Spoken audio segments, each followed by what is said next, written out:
Something seems to be lodged in my beak. Would you mind?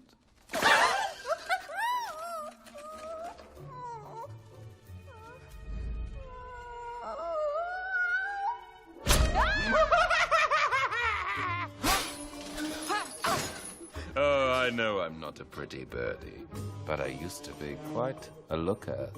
A star. Lights, camera, action. I was striking, suave, ambitious, feet to beak, so delicious.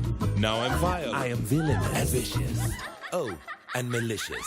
I had it all. A TV show, women too. I was tall, over 1'2". Then they got a pretty parakeet to fill my shoe. That's why I am so evil, why I do what I do. He was a superstar. So young and vital. He's nasty. A South American idol. He's a suspicious bird.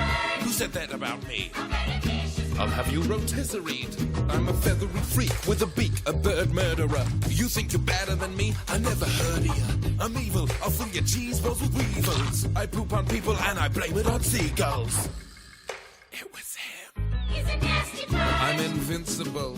He's ghastly. I'm unminsable. I'm unwashable, unrinsable. Like an abandoned school, I have no principle. All of you Brazilian birds. All 18 million birds. I'll tell you what I'm going to do. I'm going to make you. Shut up now. Shut up! It's just me. I will make you. Oh.